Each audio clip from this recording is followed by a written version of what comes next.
Welcome back to the channel, everybody. I'm Lady Nyca, and with Friday's episode of Love After Lockup. Yeah, I didn't know it was bad.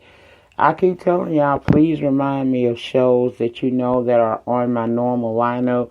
Please give me a little heads up that it's about to come on. I know about Ambitions this week, so we will be reviewing that, as well as Queen Sugar, of course. But as for Love After Lockup and Claws and other shows that you guys may want me to review, I don't care what video you drop it on, because I'm going to see it.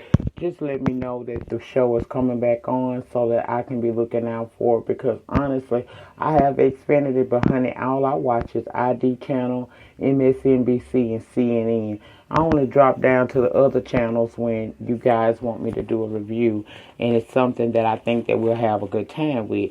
Now let's get on to the fuckery that is Love After Lockup. Prove yourself. Child, we open with our favorite delusional one. That would be Clint and his goddess Tracie. Lord have mercy. Don't she look cracked out? Girl, she looks all the way cracked out. That baby look like she got one foot on the banana peel in the oven from hitting the crack pipe again. I'm telling you, she looks all kinds of toe up to me. Well, she has done her time on parole, minus 2 days she has left before she gets off. And we learned that she's feeling a little bit unaccepted. First of all, she's in Clint's town where she has no friends. She don't know nobody. And the only person that she does try to reach out to, which is Clint's mom, she won't answer her calls because basically she don't feel like this girl is good for her. Now, Clint worried, even though it's 2 days, that she'll be free off parole. He concerned because he know Tracie history. A lot could go wrong in 2 days, okay, considering her past. Now, she want him to trust her to not to mess up. Girl, you asking a lot. But if she makes the 2 days, he's talking about taking her to Vegas. For what and with what money? Remember, he in debt? Or did that just change since the last time we was here? Child, I don't know. Anyway, she also wants to meet Clint's mom and dad. She want to go over to them people's house. And Clint knows his parents' feelings on Tracie, so he's a bit apprehensive. But we see him go talk to Mama.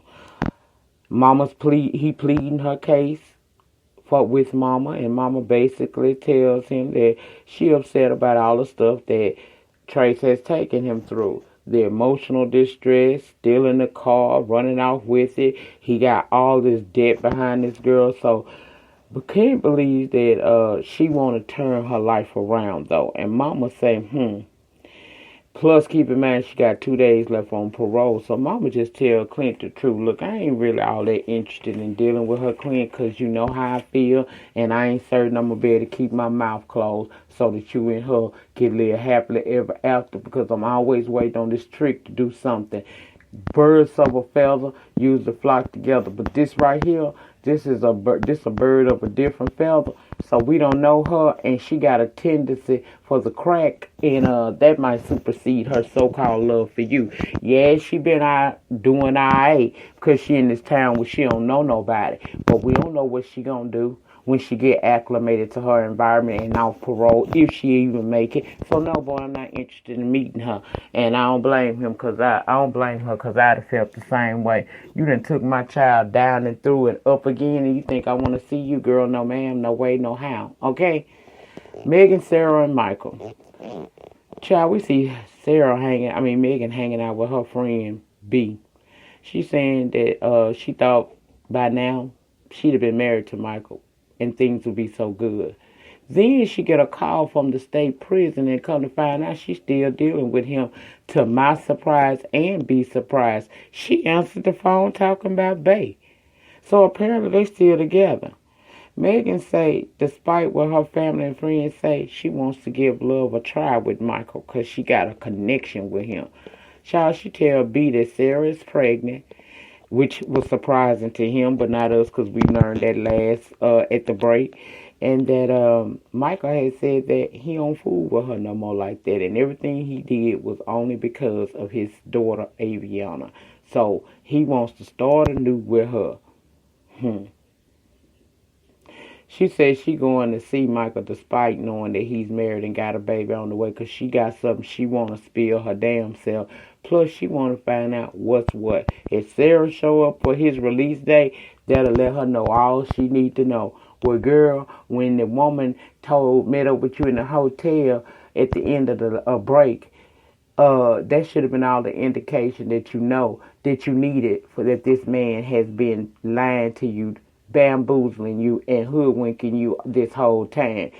I don't know what's wrong with this girl, where she gets this low self-esteem stuff from. But if she want to make a fool out of herself, I'm all here for talking about it each and every week. So carry on, honey. Sarah and her friends, however, we see them shopping for the new baby. And she's saying that Michael said that he loves her and that he's done with Megan. See, I had side-eye her, too, because you're stupid as hell, too. Because you didn't even know about Megan. You found out about Megan when this dude wound up going back to prison for violating. And you honestly think that he has changed over a new leaf and he believe in love and he wants you and that baby so much that he just gonna just totally stop dealing with this girl that he been dealing with for over a year behind your back.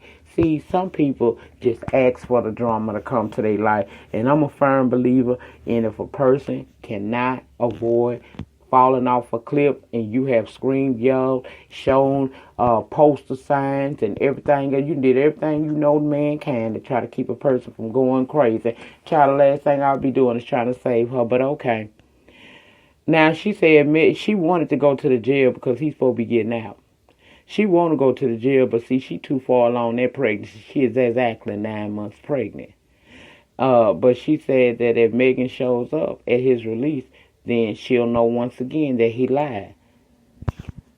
Why y'all keep giving this boy chance after chance after chance to throw egg in your face and make an utter fool out of you down to the Wii TV every Friday night is beyond me. I know they ain't paying that well that you would want to put yourself on the line of fire week after week. But if that's what you ladies want to do, I'm sure here for it, honey. We see them. It's the day that Michael's supposed to be getting out. Now, Megan going to meet Michael as he's getting out. She got something she want to reveal, and she also wants to know from Michael's mom why she never mentioned that he was married. Like that woman was going to rat on her son.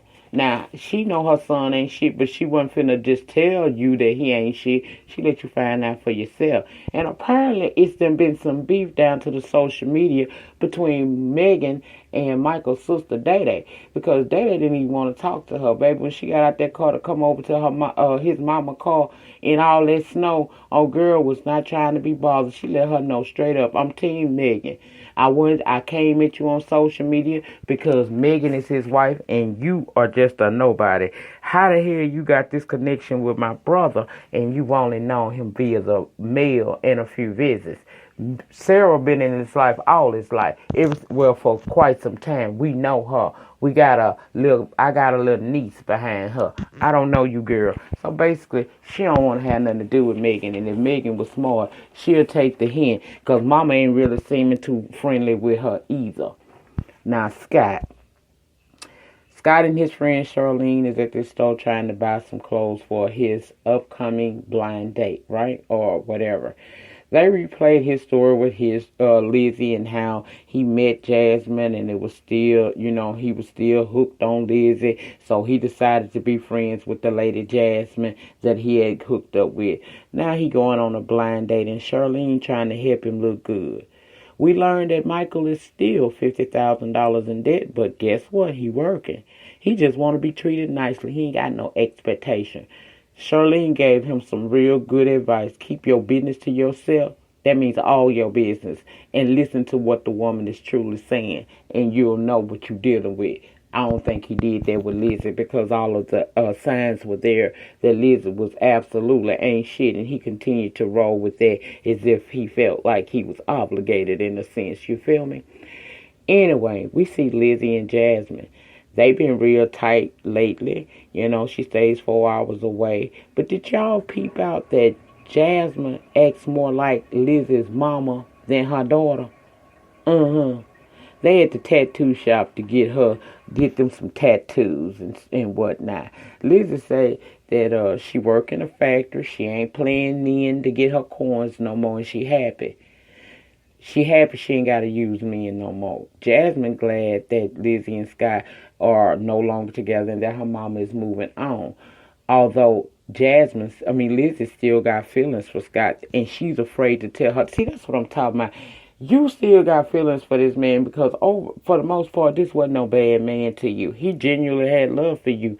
All you saw was American Express, Visa, MasterCard, Discover if you can. That's all you saw in him. So that's the reason why y'all really fell apart. And now you got this blind date coming up with this dude you done met on Tinder, but your heart's still yearning for a little bit of Scott. And you can't even share that with your daughter because you didn't spend most of this child's life away from her, and she ain't really willing to give no man a chance in your life.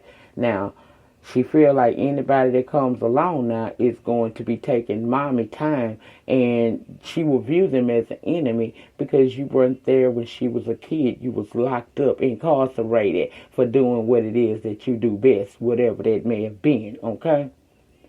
Now, in the book of my mind, that needs to be addressed, but Lizzie act like a damn child, so it ain't even gonna work, so ain't no sense in them doing this conversation. Then we go over to one of our old season past people, Lamar and Andrea. They married now. But see, she said her last year been crazy. We saw the ups and downs of the blended family, and she was happy until she got a call one day from the jail because Lamar was with a friend who had a loaded handgun on him, and Lamar is a convicted felon, so he ain't supposed to be around none of that, so they rearrested him, but he get out in 2 days. Now, Tennyson, her son, is apprehensive because he said about his mom going to get this man and allowing him back into their family because he don't trust it. He thinks his mom love for this man is so deep that she's making a huge mistake yet again. But Andrea feels that she's stronger and no longer gullible. So when he walked through that door, it ain't gonna be the gullible pushover type of Andrea. It's gonna be something different.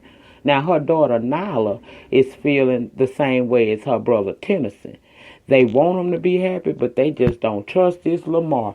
So we're going to see what's going to happen with that situation. Now, finally, let's go over to Brittany and Marcelino, who have now had their baby and moved into their first home together. They're decorating, but see, Sasha and Amanda coming by, and he don't really see it for neither one of them. He feel like she off parole, her life is better. Sometimes, in order to live better, you have to cut off some ties to people that were not good for you. And Brittany don't see that Amanda nor Sasha could be a bad thing for her. So she not feeling it. But when they come over there, you can immediately see that Marcelino ain't here for it at all. Child, Amanda wanted to hold a damn baby because he was getting ready to go and hang out, play pool or something. He didn't even want to give his baby to Amanda. But he did eventually allow her to hold the baby. But he let Brittany know, look, I'm not trying to be overbearing. I ain't trying to be all of that to you. I'm just trying to make sure that you don't fall back in the whole habits. Brittany is upset that he overreacts to her friends and that he's very, very much so overprotective. It's almost aggravating to her because she need him to trust her like she trusts him when he bring around new people she don't know. So, child, Later on, we see them out there talking to Sasha, who is about to possibly go to prison for something she did, child. A home invasion that went wrong, and she's basically saying that she wants to have a family one day. She want to be just like Brittany and Marcelino, have a family and do well in life. She don't want all that extra, but she gotta still worry about what her fate is going to be because her sentencing day is coming up, and she don't know what to do. So they all just basically trying to keep her uplifted and pray that she don't get that much time. But y'all know I got a little extra on this, right? I was over there on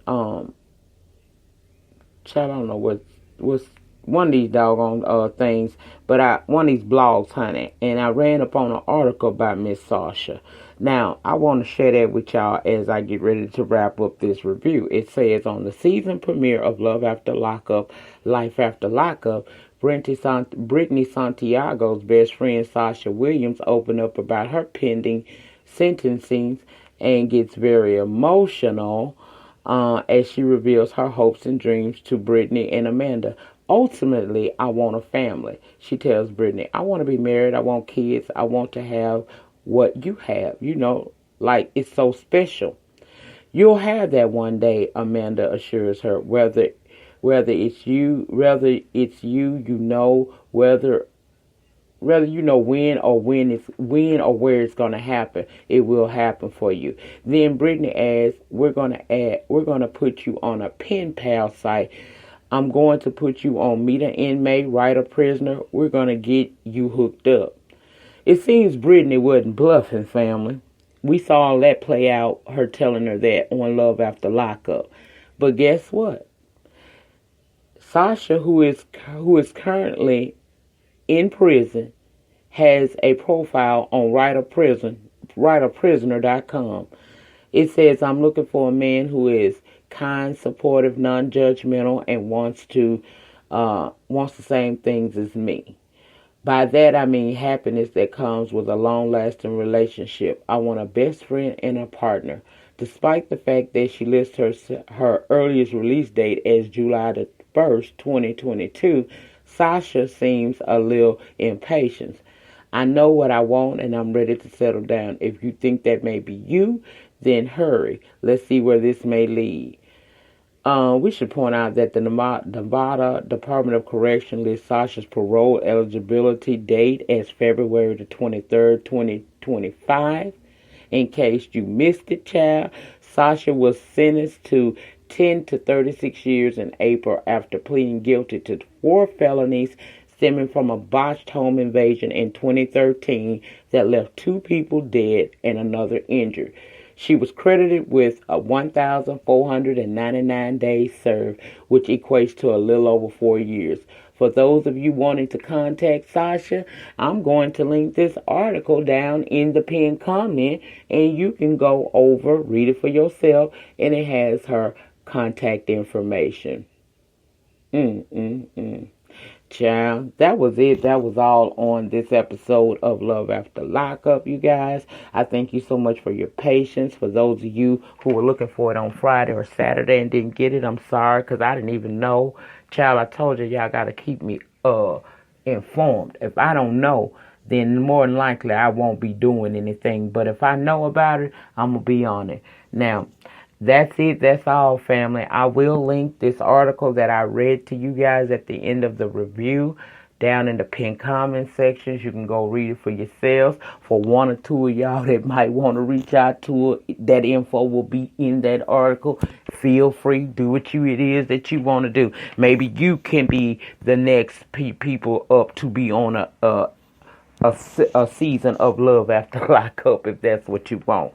Anyway, family, that's it. That's all. Remember, the depth of your struggle will determine the height of your success. In the meantime, in between time, please remember to rate the video. Ratings get me recognized on the YouTube streets for my YouTube love things.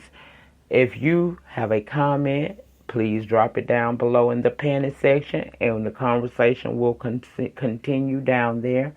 If you have not become a love thing today, for the free 99, please subscribe to my YouTube channel, as well as following me over on Spreaker. And child, I will definitely be appreciative of that. I appreciate all the support that I have been receiving from everybody. Welcome, welcome, welcome to all of my new subscribers, my new love things. Feel free. Kick off your shoes and relax your feet, child. Party on down to the Lady Nyca beat. Just kicking. And I'm out.